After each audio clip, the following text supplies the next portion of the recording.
لله رب العالمين والصلاة والسلام على رسوله الكريم وعلى آله وصحبه أجمعين وأشهد أن لا إله إلا الله وأشهد أن محمدا عبده ورسوله. أعوذ بالله من الشيطان الرجيم من همزه ونفخه ونفثه. يا أيها الذين آمنوا كونوا قوامين بالقسط شهداء لله ولو على أنفسكم أو الوالدين والأقربين إن يكن غنيا أو فقيرا فالله أولى بهما فلا تتبعوا الهوى أن تعدلوا وإن تلووا أو تعرضوا فإن الله كان بما تعملون خبيرا. سورۃ النساء آیت نمبر 135 کی تلاوت کی ہے. اس آیت کریمہ میں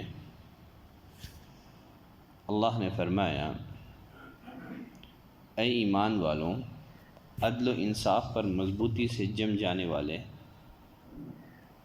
اور خوشنودی مولا کے لیے سچی گواہی دینے والے بن جاؤ. اس مضمون کی ایک آیت سورۃ المائدہ میں بھی آنے والی ہے.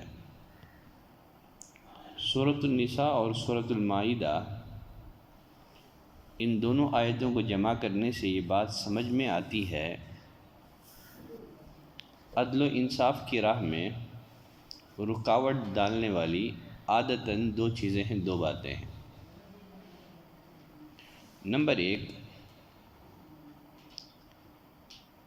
کسی کی عداوت اور دشمنی.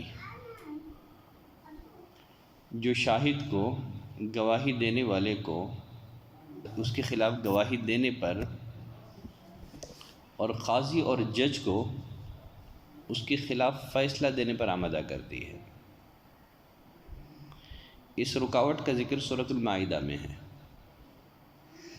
جیسے اللہ نے فرمایا، یا ایھا الذین آمنوا کونوا قوامین للہ وشہداء بالقسط.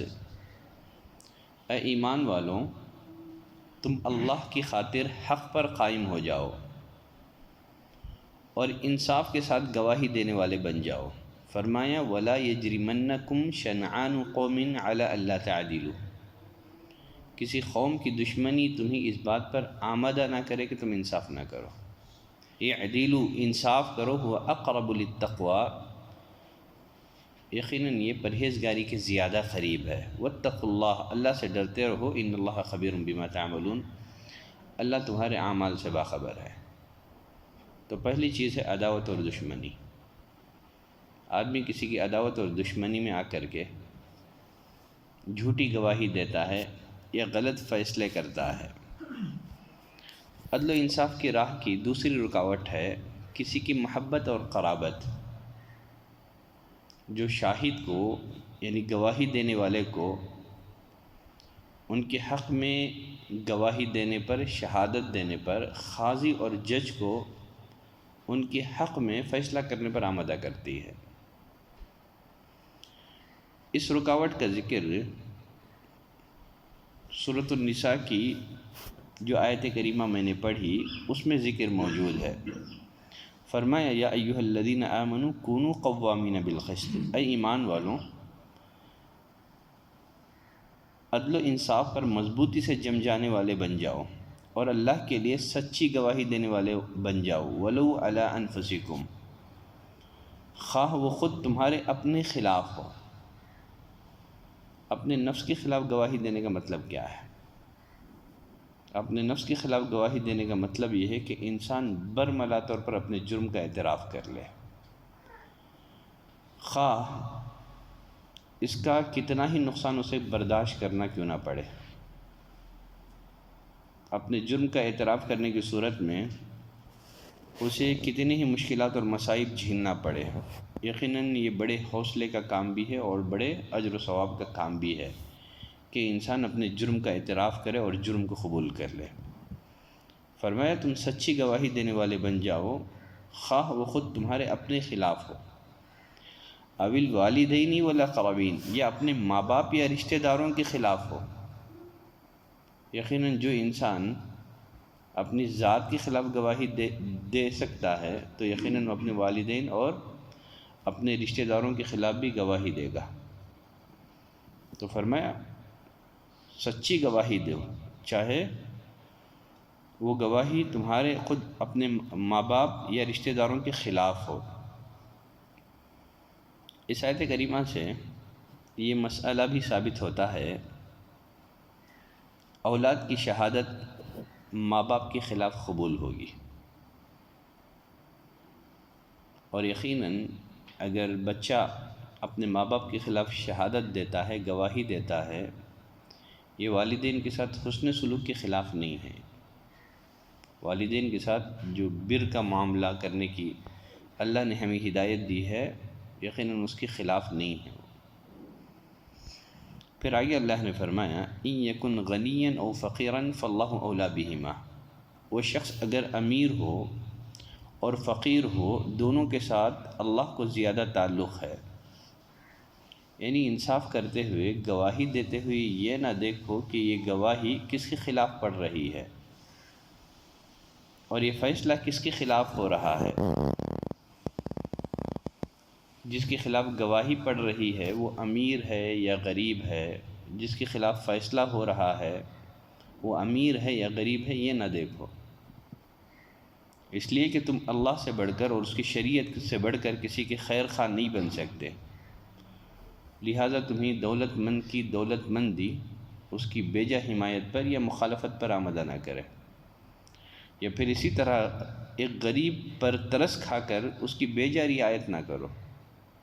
ہر صورت میں انصاف کا ساتھ دو، نہ غریب پر بیجا ترس کھاؤ۔ بس اوقات راستہ چلتے ہوئے اگر ایکسیڈنٹ ہو جائے، اگر کار والا بائک والے کو مار دے،